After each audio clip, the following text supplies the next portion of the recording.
गुरुजनों के मुख से कि वृंदावन में जहां 10-12 बालक खेल रहे हों एक साथ और गौर से देखना उसमें जो सबसे अधिक चंचल हो वही कृष्ण है, जाके हाथ पकड़ लो।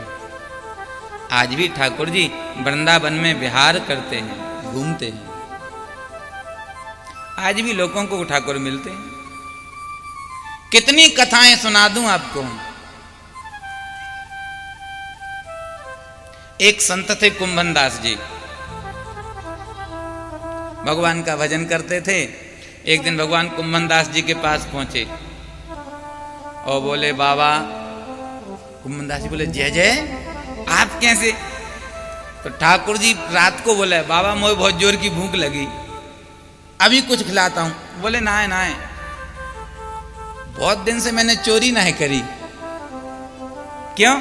चोरी के माल में स्वाद ही कुछ अलग होता। क्या चाहते हो? भगवान बोले, जो गुजरी है ना पास में, रोज दही जमावे, रोज माखन निकाले और कहती है, आओ गोपाल, आओ नंदलाल, हे गोविंद, हे गोपाल, आ जाओ दर्शन की प्यासी गुजरिया। हे गोविंद, कभी मेरे घर आओगे, मेरे हाथ का माखन खाओगे? सुनो, रोज बुलावे, रोज माखन निकाले, और जब मैं ना जाऊं तो रोज रोवे। मैंने सोची चलो आज चल के बाके घर को माखन खा लियो जाए।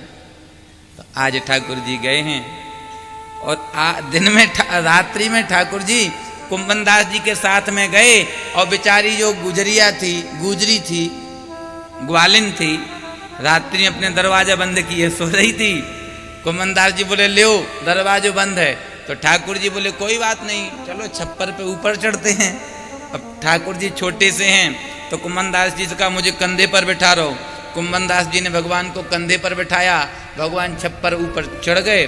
कुंभन दास जी का हाथ पकड़ा, उनको ऊपर चढ़ा लिया और उतर गए अंदर। अब अंदर उतर गए तो उस गुजरी ने माखन को ऊपर छीके पर रखा था, भगवान नहीं पा रहे। तो कुंभन दास से कहा, देखो भाई, तुमने कभी चोरी की है? कुंभन दास जी बोले, ना, पहला अवसर है आपके साथ। तो देखो, पहले चोरी का नियम समझ लो। चोरी करने में वही व्यक्ति पास हो सकता है जो एकदम सतर्क, आंखें अपने काम पर और कान आहट पर। देखो, हम चोरी करने तो जा रहे हैं, जैसे ही कहीं से आहट आए तुरंत भागना है, 1 मिनट नहीं लगाना। कुंभन दास जी बोले, करेंगे कोशिश। अब तो महाराज ठाकुर जी ऊपर बैठे हैं मटकी पे, कुंभन दास के कंधे पे, और मटकी निकाली तो ऊपर ही बैठे बैठे एक बार निकालते हैं, स्वयं खाते हैं, और एक बार लेते हैं कुंभन दास जी को खिलाते हैं। खाते जा रहे, खिलाते जा रहे, खाते जा रहे, खिलाते जा रहे। अब खाते खिलाते खिलाते अब वो मटकी का जब माखन थोड़ा ख़त्म हो गया तो अब हाथ ना जाए, तो अभी बैठे थे, अब ठाकुर जी खड़े हो गए। अब जैसे ही ठाकुर जी खड़े होकर के माखन निकाल रहे, खा रहे और फिर नीचे दे रहे, तो ठाकुर जी ने जो लांग कछनी कछी थी ना, वो भगवान की खुल गई। तब जैसे ही भगवान की वो कछनी खुली तो भगवान हो गए नंग धड़ंग, और जैसे ही भगवान नंग धड़ंग हुए तो कुंभन दास जी को हंसी आ गई, और जैसे ही हंसी आई तो गुजरी जग गई। अरे कौन हंस रहा? अब जैसे ही गुजरी जगी, भगवान को आहट मिली, तो ये तो पुराने खिलाड़ी, एक छलांग लगाई ऊपर, दूसरी छलांग में बाहर। अब महाराज लाइट की व्यवस्था तो थी नहीं, उसने उठाया डंडा और चोर समझ के कुंभन दास जी में 10-20 लगाए। अब तो कुंभन दास कहे, अरे रुक रुक बावरी, रुक रुक रुक, लाइट जलाई, तब तक तो खेल ही हो गया था यहाँ। देखा, बाबा तू यहाँ कैसे चोरी करने आ गयो? अब तो कुंभन दास जी भगवान की वही नंग धड़ंग झांकी को देख करके बड़े प्रसन्न हैं, और एक पद भी बनाया है, आज हरि देखे नंग में नंगा, आज हरि देखे नंग में नंगा, आज हरि देखे नंग धड़ंग। आज मैंने भगवान को नंग धड़ंग देखा है, कैसे लगते हैं। सब लोग कहते हुआ क्या? बोल मत पूछो हुआ क्या? बोले मत पूछो, आज नंद का छोरा आया था और तुम्हारे घर में चोरी कराने को लाया था। ऐसी लीलाएं भगवान वृंदावन में करते हैं आज भी। भाव होना चाहिए। वृंदावन की महिमा अपार है भैया।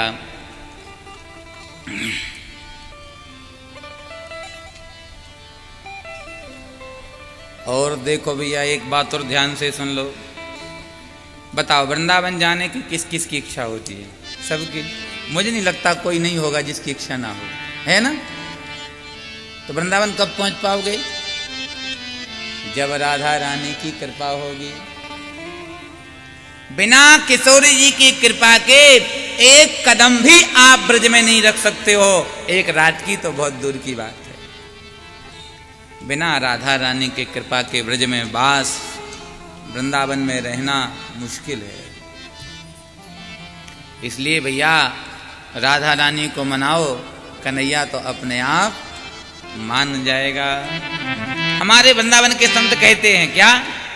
मिश्री सो मीठो नाम हमारी राधा रानी को, मिश्री सो मीठो नाम हमारी राधा रानी को,